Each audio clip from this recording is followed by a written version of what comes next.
बिस्मिल्लाहिर्रहमानिर्रहीम अस्सलाम वालेकुम। Welcome back to my channel. कैसे हैं आप सब लोग? अल्हम्दुलिल्लाह मैं बिल्कुल ठीक ठाक हूँ और अल्लाह ताला आप सबको भी अपने सामान में रखे और सेहत और तंदुरुस्ती वाली ज़िंदगी अता फरमाए, आमीन। आज मैं आप लोगों के साथ अपनी चिकन मंचूरियन और साथ में फ़्राइड राइस की रेसिपी शेयर करूंगी। ऑलरेडी मैं अपने चैनल पे शेयर कर चुकी हूँ, लेकिन आज फिर एक नए अंदाज से जो है जिस तरह मैं घर पे बनाती हूँ तो कंप्लीट उसी की रेसिपी शेयर करूँगी। और बाकी जो है मज़ीद घर में क्या चल रहा है उसके बारे में अपडेट दूँगी। तो चलिए स्टार्ट करते हैं। यहाँ पे सबसे पहले जो है वही जो हमने रेगुलर अपनी सब्ज़ियाँ काटनी होती हैं, गाजर, शिमला मिर्च और साथ में बंद गोभी। तो बस इसको अपने अपने हिसाब से काटना है, बारीक बारीक इसकी कटिंग कर लेंगे, चॉपिंग कर लेंगे बारीक बारीक।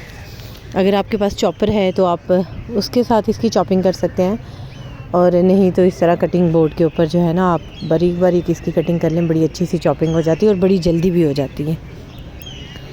लेकिन आपके पास टाइम कम है, चॉपर भी मौजूद है, तो आप हल्का सा जो है ना इसके छोटे छोटे गाजर के टुकड़े करके डालें और हल्का सा चॉपर को चला लें। ज़्यादा ना चलाएं, हल्का सा चलाएंगे तो उससे क्या होगा कि बहुत ही प्यारी सी इसकी छोटी छोटी सी ये गाजर चॉप हो जाएगी। और शिमला मिर्च बेहतर यही है कि हाथ के साथ काटें, क्योंकि शिमला मिर्च अगर आप चॉपर में चॉप करेंगे ना तो वो बिल्कुल पानी छोड़ देती है। तो इसलिए इसको जो है ना बारीक बारीक चॉप करने के लिए आप बस कटिंग बोर्ड के ऊपर बारीक बारीक इस तरह चॉप कर लें। आपकी नाइफ़ हमेशा शार्प होनी चाहिए, क्योंकि कटिंग में जितनी ज़्यादा शार्प नाइफ़ होती है उतनी ही ज़्यादा जल्दी और आसानी से जो है ना सब्ज़ियों की कटिंग होती है, और जिस तरह की मर्ज़ी आप कटिंग कर सकते हैं। तो मेरी नाइफ़ इस तरह जब कभी भी जो है ना वो थोड़ी सी ब्लंट होती है तो मैं घर का जो जुगाड़ है हमारा वो जल्दी से यही लगाती हूँ कि आराम से ये कप की बैक साइड पे जो है ना उसे 4-5 दफ़ा रगड़ लेती हूँ, तो वो बहुत ही अच्छी सी ज़बरदस्ती जो है ना मेरी नाइफ़ शार्प हो जाती है। और बाकी कटिंग बोर्ड के ऊपर जब भी आपने सब्ज़ी काटनी होती है ना तो आप लोग कोशिश यही करें कि बड़ी नाइफ़ से कटिंग करें, क्योंकि छोटी जो नाइफ़ होती है ना उसके साथ कटिंग बोर्ड के ऊपर जो है ना चॉपिंग अच्छी नहीं होती, अच्छा खासा टाइम ले लेती है। तो इस तरह की जो बड़ी नाइफ्स होती हैं ना शार्प लें, और आपकी जो है कटिंग बोर्ड के ऊपर जब भी बड़ी नाइफ़ से चॉपिंग करेंगे तो अच्छी और मज़े की चॉपिंग होगी। और खैर जी, ये मैं आप लोगों के साथ तकरीबन 4-5 दिन पहले मैंने फ़्राइड राइस बनाए थे, तो उसी की रेसिपी शेयर कर रही हूँ। और बाकी आजकल जो है ना मेरी रूटीन बहुत ही ज़्यादा बिज़ी चल रही है। बिज़ी तो खैर पहले भी होती है और सबकी ही होती है, लेकिन आजकल तो कुछ ज़्यादा ही बिज़ी है, क्योंकि हस्बैंड का जो है ना वो हस्बैंड हॉस्पिटल में एडमिट हैं और उनका जो है ना एक सर्जरी हुई है। तो काफ़ी अरसे से जो है ना वो सर्जरी हम लोग करवाना चाह रहे थे, लेकिन ना डिले पे डिले ही होती जा रही थी। जिस डॉक्टर से हम लोगों ने करवाना था ना वो प्रॉपर कहीं हमें अपॉइंटमेंट दे ही नहीं रहा था। और बाकी प्राइवेट हॉस्पिटल्स में यहाँ पे हम लोगों ने बहुत पता किया है कि लाहौर में कोई हर बंदा जो है ना वो नहीं करता। बहुत कम हॉस्पिटल्स में हो रही है, डॉक्टर्स हॉस्पिटल में हो रही है, या फिर जो बड़े बड़े जितने भी गवर्नमेंट हॉस्पिटल्स हैं उनमें ये सर्जरी हो रही थी। तो डॉक्टर्स हॉस्पिटल तो ज़ाहिरी बात है कि इस टाइम पे एक नॉर्मल सी सर्जरी पे कोई 4-5 लाख 5-6 लाख ले लेते हैं। तो जो मेरे हस्बैंड की सर्जरी होनी है, ये फेस की गर्दन की सर्जरी बेसिकली होनी थी, क्योंकि इनको ना ठोड़ी के नीचे वाला जो हिस्सा होता है गर्दन का, वहाँ पे एक रसोली सी बनी हुई है। तो उसके कम से कम भी जो है ना डॉक्टर्स हॉस्पिटल में कोई उन्होंने 15-20 लाख के राउंड अबाउट जो है ना इसकी अमाउंट थी। तो बस इन्हीं चक्रों में कि जो है हर बंदा नहीं अफोर्ड कर सकता इतनी बड़ी अमाउंट, तो कम से कम नहीं, हम लोग तो नहीं अफोर्ड कर सकते। तो इसीलिए जो है हम लोग शेख ज़ायद हॉस्पिटल का कर रहे थे कि वहाँ का ट्रीटमेंट अच्छा है, लेकिन शेख ज़ायद हॉस्पिटल के डॉक्टर्स ने इतना हमें तंग किया, इतना तंग किया है कि मैं भी अपना ऑफ़ करके, हस्बैंड भी अपना ऑफ़ करके जो है हर जिस दिन जिस अपॉइंटमेंट पे वो लोग बुलाते थे हम लोग उसी अपॉइंटमेंट पे गए हैं। स्टार्टिंग में उन लोगों ने हमें तकरीबन 1 वीक 2 वीक के बाद की अपॉइंटमेंट्स दी। फिर जैसे जैसे हम लोग जाना स्टार्ट हो गए उन्होंने महीना 2-2 3-3 महीने, फिर 4-4 महीने, 6-6 महीने की हमें पेंडिंग पे रखा। और जिस दिन भी हम लोग ऑपरेट के लिए जाते थे, एडमिशन के लिए जाते थे, वो लोग क्या करते थे कि फिर रीस्केड्यूल कर देते थे कि जी फ़लाँ डेट पे आप लोग आइएगा।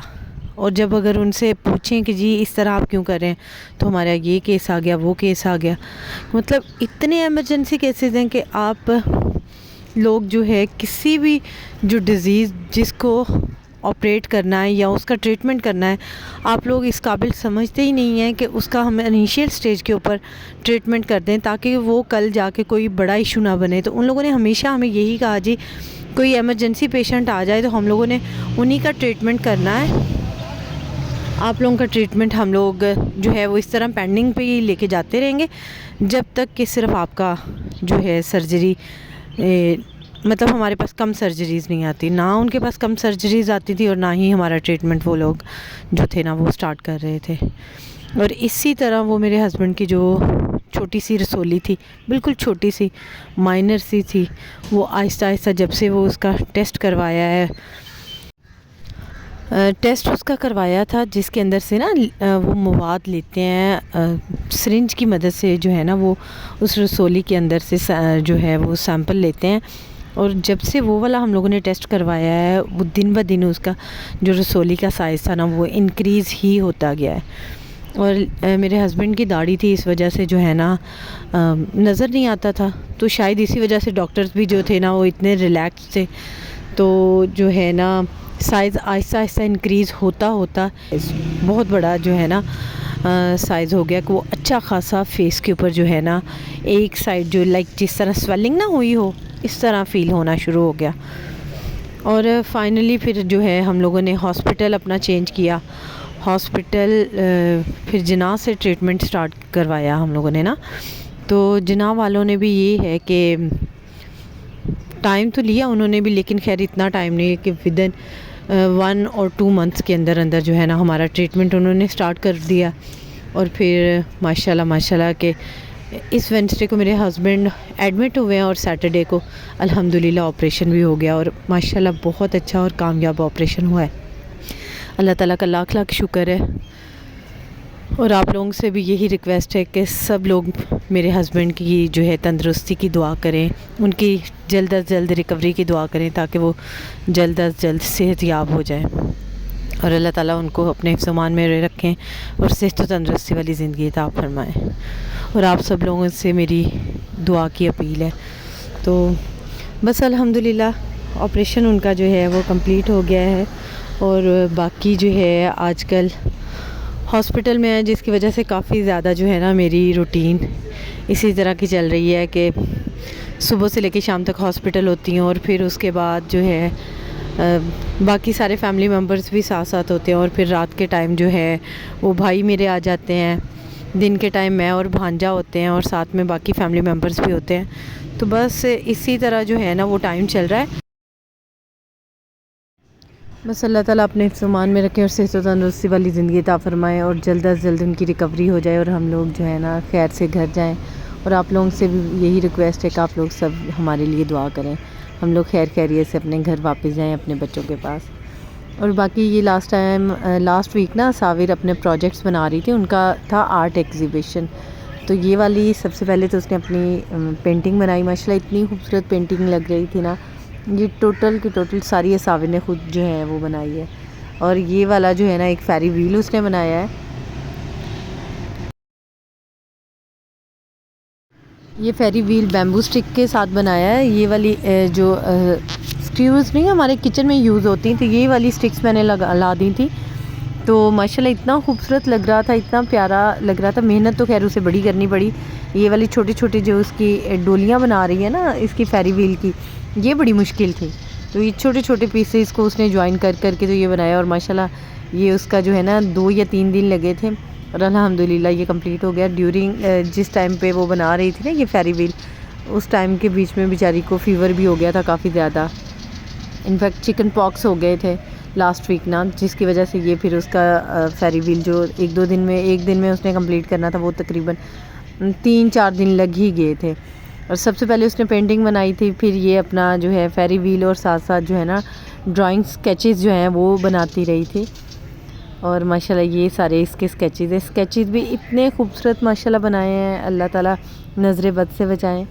और बस माशाल्लाह उसका जो था ना ये फेरी व्हील ये सिलेक्ट भी हो गया है स्कूल में। प्रोजेक्ट जो है ना, और माशाल्लाह बस देख के बच्चों को इस तरह जो है ना, इस तरह के क्रिएटिव जब बच्चे होते हैं तो बड़ा दिल को खुशी मिलती है।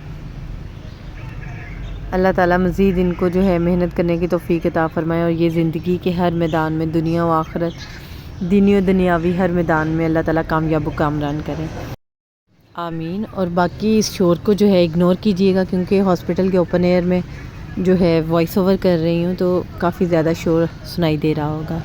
और बाकी मुझे आप लोगों की बहुत शदीद दुआओं की ज़रूरत है, तो मेरे लिए ढेर सारी दुआएं कीजिएगा।